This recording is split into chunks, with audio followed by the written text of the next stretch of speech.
Hello, welcome to Libra Philippines. So, ito yung reading natin for Libra. Take only what resonates, guys. For personal reading, Jing Tarot Reader. Paki-search na lang siya sa Facebook. Siya yung pwedeng magbigay ng personal reading sa'yo. So, again, this is for Libra. Sun, Moon, Rising, Venus, Jupiter, sign, Libra. Let's start your reading. Libra. This is general love reading. Kukunin natin yung main energy mo and then the person that you're dealing with. You do have here the golden mirror. What's with the golden mirror?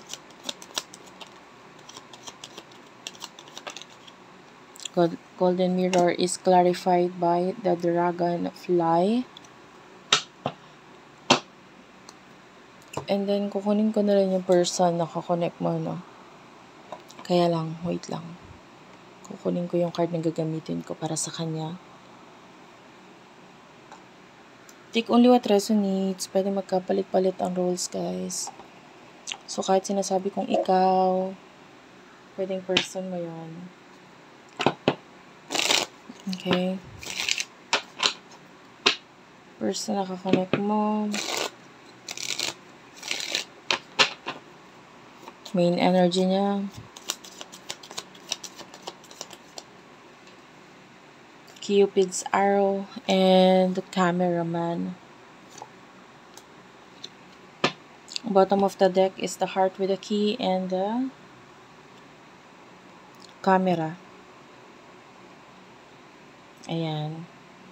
So, okay. So, for what I can see here,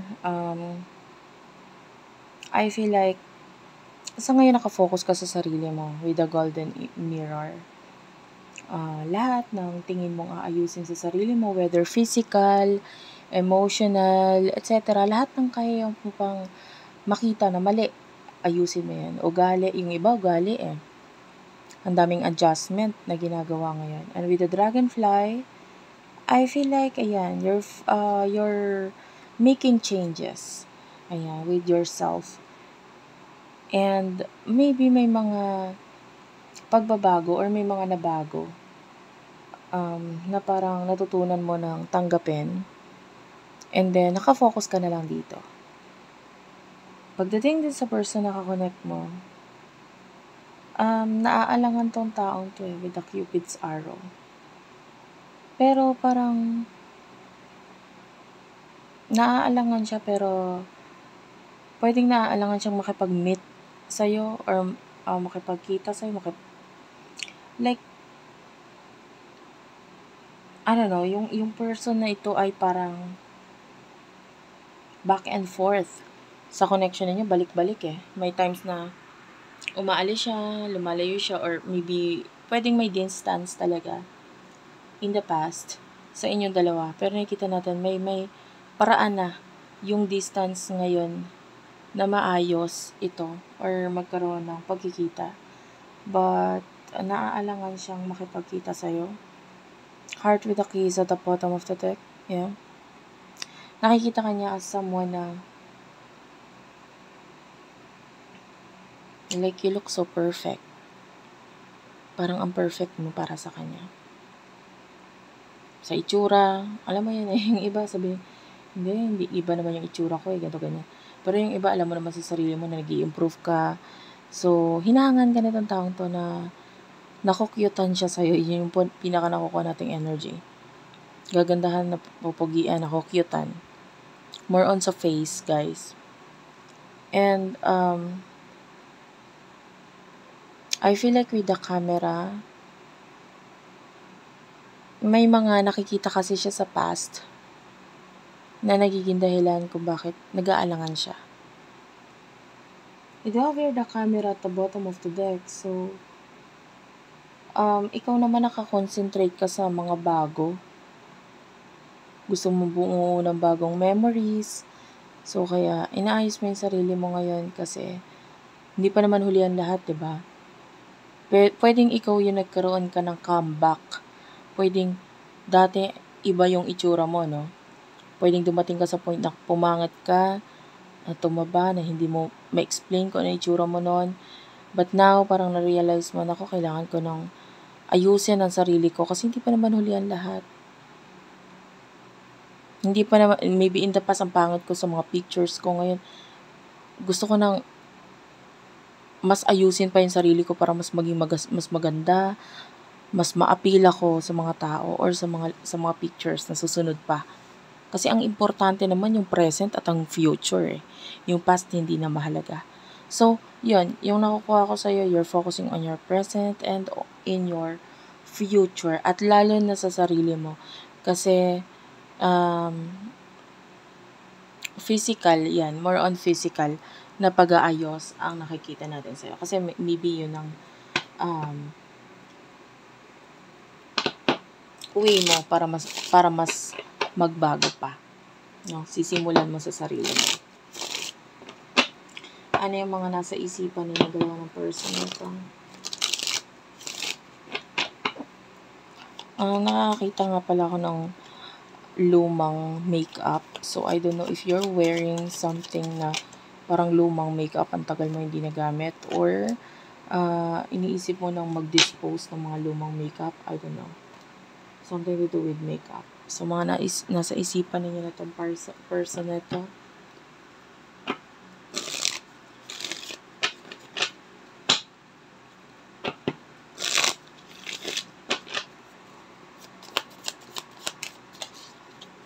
Okay, you do have here the heartbroken at the bottom of the deck. And then lightning and karmic relationship. Yun nga. Sa ngayon na nasa isip mo is to rebuild. Ayan, you're rebuilding. Inaayos, pag-aayos, the hammer. When you see a hammer, it's like may binubuo, may inaayos, diba? And pwedeng sa sarili mo yun. Kasi ang concentration mo talaga is yung sarili mo and kung paano mas mag-grow pa. Sa totoo lang, kung titignan ka ngayon, walang tapon eh. Anong ibig sabihin? Like everything about you is perfect. Hindi ko alam kung lahat ba sa'yo ay pinagkakakitaan or pwedeng pagkakitaan, pero parang ganon yung iba. For example, yung talino mo. Kaya mong bumuo ng something dahil sa talino na yan. Yung iba, maganda boses mo. So, kung hindi man umubra sa talino, pwede kang kumanta, pwede kang kumita sa pagkanta. Pwede ganon. Yung iba, maganda itsura mo. Yung iba sa inyo, sige, kahit mag-online seller ako, pwede ako mag-picture-picture sa sarili ko kasi yung imo-model kong product, mabibili. So, alam mo yon, yung everything, more on physical guys, more on physical. At saka yung idagdag na rin yung mental.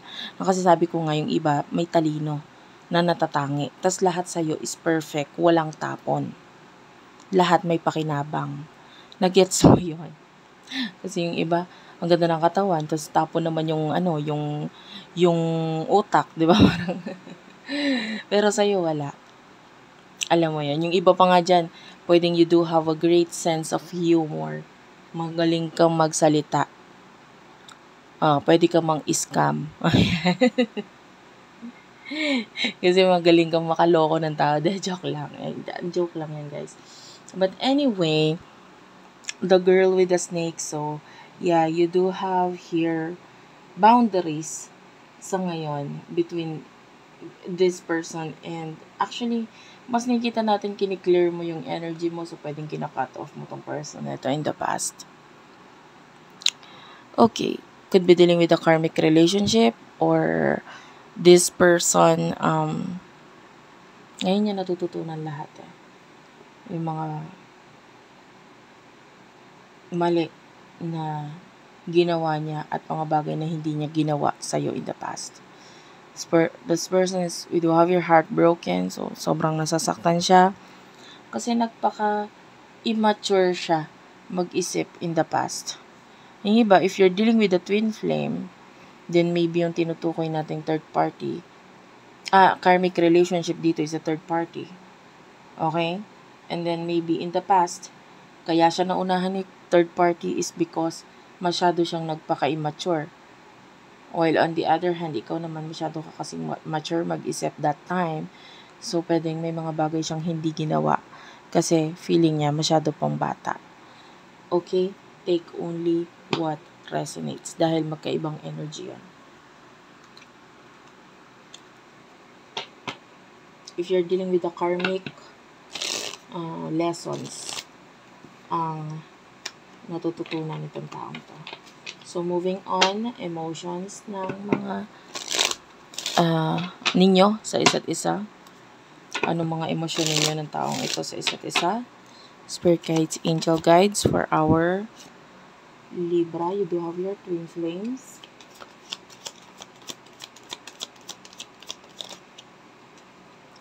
You do have here the runner and kisses. Okay. Bottom of the deck is the phoenix.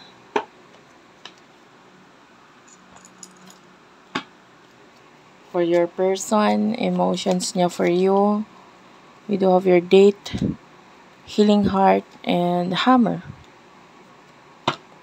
The golden mirror. You're really mirroring each other. Kasi lumalabas din yung mga cards na lumabas na sa'yo. Like the golden mirror here. And the hammer is also here.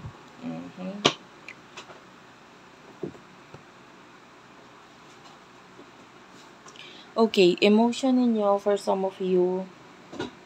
You do love this person. Kaya lang, hindi kanya binibigyan ng pagpapahalaga eh. Parang naramdaman mo yung feeling. Hindi naman niya ako binibigyan ng pagpapahalaga. Parang baliwala lang naman ako sa kanya. So, yan. Lalo na if you're dealing with your twin flame, you're really running away from the connection.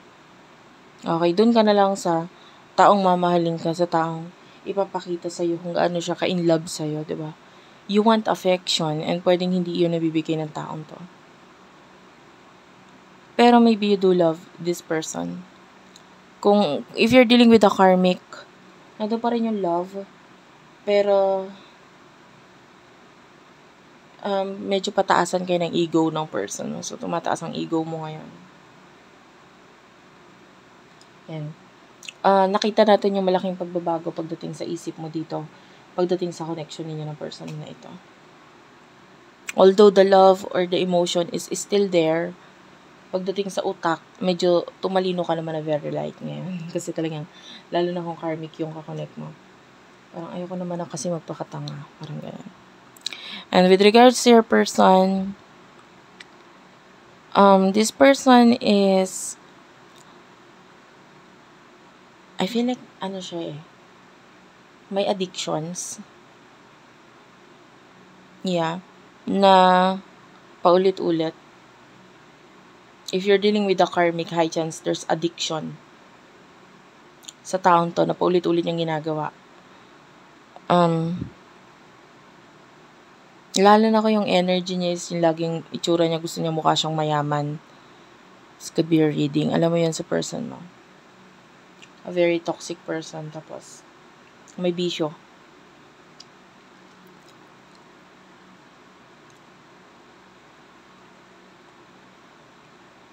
I don't feel anything actually. Pwedeng nasasaktan siya pero ayaw niyang alam mo yun, parang baliwala lang, wala lang to. Magbisyo na lang ako ulit. Kulang lang ako sa ganun. So, ganun yan, ang energy na person nito. But if you're dealing with the twin flame, kasi medyo magkaiba talaga yung energy, this person is obsessed, parang, siya, lagi kang iniisip na itong person na ito. Sobrang din siyang nasasaktan.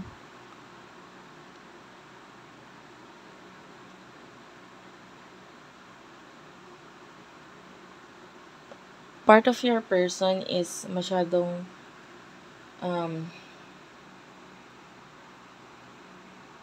I feel like may connection din sa iba or nakikipag-connect din sa iba. But maybe it's not working out. Lalo na kung mga bagong person yun, it's not working out. Kasi paulit-ulit so pwedeng nakikipag-connect siya sa iba, tapos may iba na naman. Kasi hindi nag-work out yung mga connections niya sa iba. If you're dealing with the twin flame. So what will happen in the future for the both of you?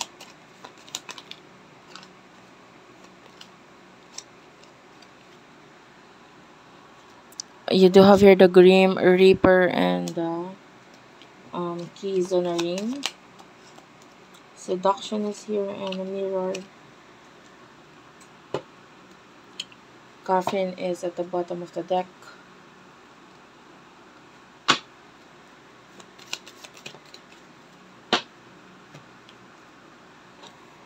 Passion, talking, and sword and rose. In the future, nakikita natin na parang with the Grim Reaper, ayaw mo na eh. You want to transform your life and ino-open mo na yung sarili mo sa iba. Kahit, I feel like kahit friendship or kahit wala masyadong connection or walang relasyon, kahit fling lang, mas pipiliin mo na lang to kaysa dun sa past mo, which is karmic relationship. Diba? Lalo na yung bottom of the deck mo is coffin, followed by talking. So, I do see you communicating or dealing with new people sa buhay mo. Kasi sila, pwedeng hindi mo mararamdaman yung feeling na naramdaman mo sa past person mo na parang ang daming kulang sa'yo. Dahil pinaramdam niya. I'm talking about those dealing with their karmic. If you're dealing with your if you're dealing with a twin flame, I can see third party situation or flirting sa iba, pakikipag-connect, and I can see you hooking up, sexual connection with someone, and hindi mo naman ginagawa yan para lumayo or umiwas sa person na to. Parang wala lang, in-enjoy mo lang buhay mo. Diba? And I feel like hindi lang itong person na to, which is the twin flame, yung option mo or choices mo. So, ngayon, nagtatry ka na lang muna ng iba. Kasi maaaring maka-jackpot ka naman sa iba, dito sa connection nito wala namang masyadong napala. Parang gano'n. Anyway, and it continues yung pagra-run mo in the situation. And then with regards to your person, I can see a lot of love. Doon muna tayo sa twin flame, ha? Love is here. There's a lot of passion. I feel like this person is spying on you. Ini-spyan ka niya, tinitignan niya lagi yung social media mo. Nagtitingin siya ng bago na update tungkol sa'yo. Ikaw yung number 1 sa search list niya. And I feel like this person, gusto niyang malaman yung totoo.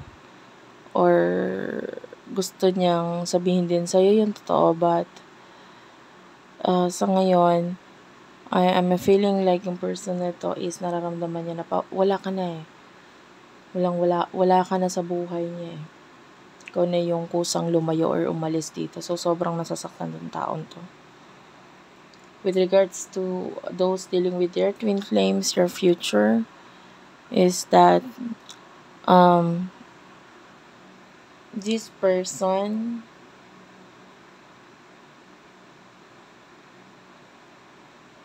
I can feel like makikipag-friend pa rin siya sa'yo. And will try na makipag-communicate message because meron siyang mga gustong tanggalin, putulin, or kailangan nating mag-communicate kasi kailangan nating ayusin to. Kailangan natin makipag-communicate kasi kailangan natin tapusin or tanggalin ito. Yung ganon. Maybe professional na usap, parang ganon. And I feel like this person, and hindi ko siya nakikita nag-grow. If you're dealing with the karmic relationship, ganun pa rin eh. Hindi siya nag-grow. Okay, kailangan niya ng growth sa sarili niya. Pero hindi niya ginagawa. Masyadong mataas ang ego niya. So anyway, in the future, pagdating sa money, like what I've told you,